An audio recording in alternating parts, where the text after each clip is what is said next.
Welcome to our webinar on future of urban agriculture, culture and community. This webinar is part of a bigger project that is funded by Nordic Council of Ministers, and the project aims to link the Nordic and Baltic knowledge and know-how on urban agriculture and also produce a case study report that is done by our partners Nordregio. Today we have a great panel of esteemed speakers who will talk about the aspects of culture and community when it comes to urban agriculture. Malm is an architect involved in urban gardening at Dodo since 2010, and she's interested in the many shapes and sizes of urban gardening and how it can be implemented. All this volunteering work has led me so that I'm now the head of organizational development at Dodo in Helsinki. Dodo is an urban environmental NGO founded in 1995, and our main themes are food, urban gardening, urban planning and building, global development and climate. Turntable is a lab for sustainable food production and urban planning, as well as a center for peer learning and urban culture. These aspects are brought forth in bi-monthly urban dinners, waste food events, as well as bigger yearly events such as Harvest in autumn and smaller work parties. The central goal of Turntable is to increase adaptability of citizens by raising both the degree of self-sufficiency in food and a variety of civic skills. The main focus group is young adults, and there's more and more non-Finnish speakers joining. You also start to see the city in a different way, like what's already growing there, and you start to look at the surroundings in a different way. As the next presentation, we will hear from Riga City Council, and Martin is representing that. Martin is an urban researcher who has been working with culture, tourism and urban topics for the last 15 years and currently working for the Riga City Development Department. Hello, my name is Martin Šenģelis. You may also know me from such TV shows as Game of Thrones, Breaking Bad and Succession, but I'm also working on a regular people's basis at the City Development Department. My story is about Lastadia. Riga is this local placemaking giant and trailblazers, and they started their placemaking activities in 2013, and they are very much connected to what Lastadia is today.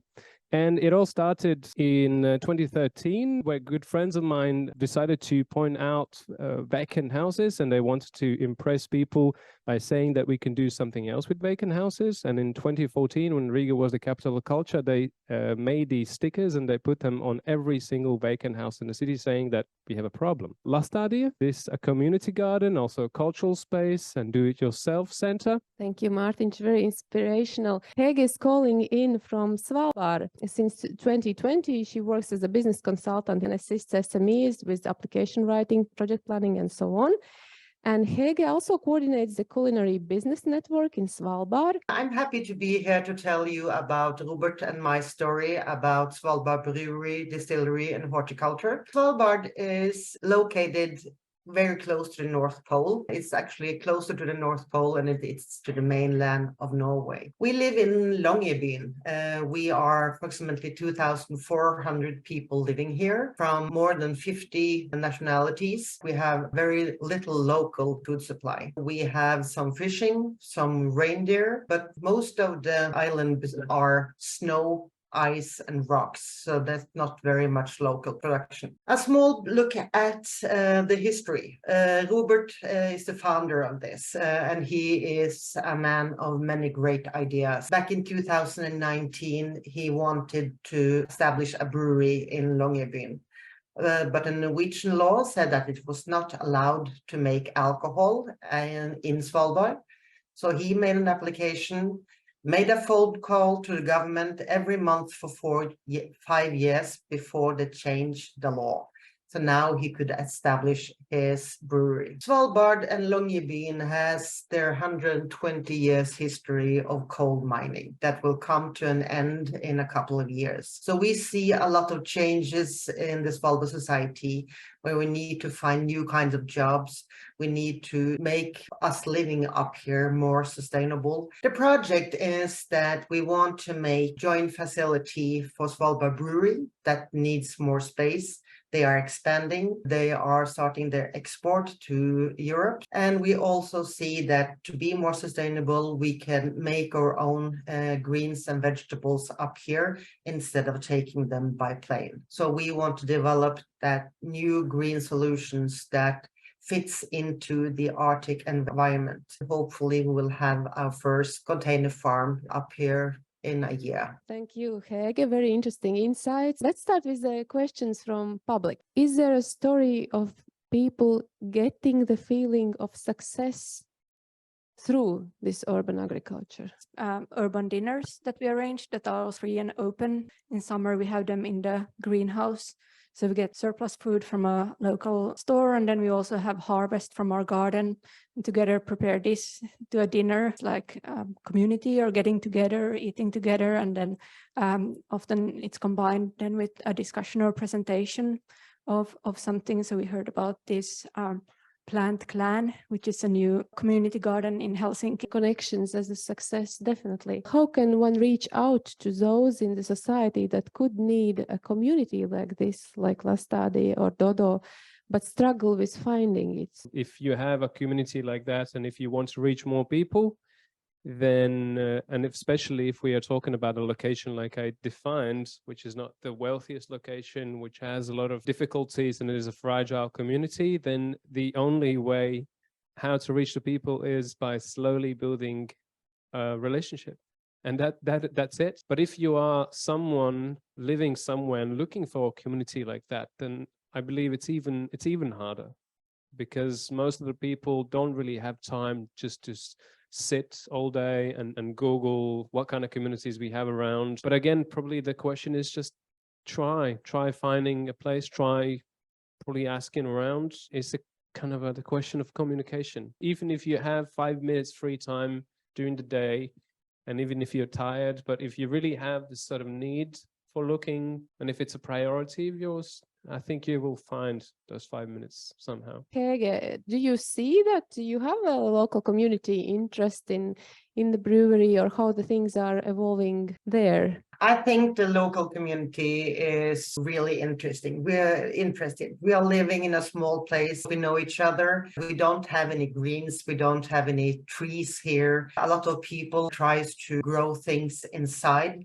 So we have these groups that meets to share how to grow hydroponic. That is almost the only way to do things up here. I think green things make something with people. They like to have that around them. Do urban gardens bring back the sense of seasonality, and do we need this? What happens with urban gardens when there is no season, off season? I think it's important to connect with the seasons and the rhythm of the seasons. The off season isn't really that short. Depending what you grow, you can also plan so that you have things to harvest even in November. And then again, it's good to have some time to plan the following season. I think a lot of people have a sentiment that they're really looking forward to see this place green again in spring, but because of Lastādija doing a lot of cultural work and doing a lot of activities unrelated to gardening, it makes the place live and makes the community long for the garden back again. And I think they do also a lot of activities already in February and March indoors. How about Svalbard? Due to the environment up here, all the growing will be indoors. It will not be that big of change during the year. But I see that a lot of people like to kind of get the spring feeling by buying more greens, growing more in the springtime. How to promote this involvement and inclusivity? Well, I think the very first is to level with the place. You need to be with the people's level, so they speak the same language. Yeah, I think the social connections are like one very important one.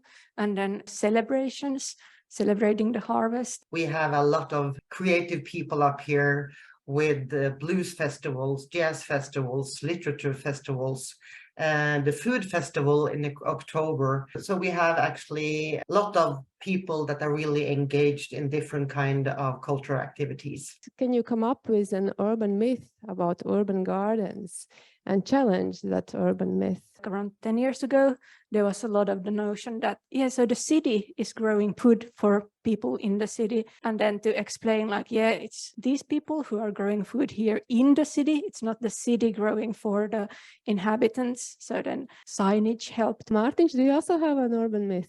I think I have two. One of them is related to Latvian worldview, which is only the real garden, only the real farm is outside of cities. When you do something in cities, that's not real. That's blasphemy. There's always this sort of a tendency to disappear from cities and weekends or doing celebrations. We all have these gardens in the countryside, these countryside houses and huts, and if you don't have it, you know someone and then you visit them.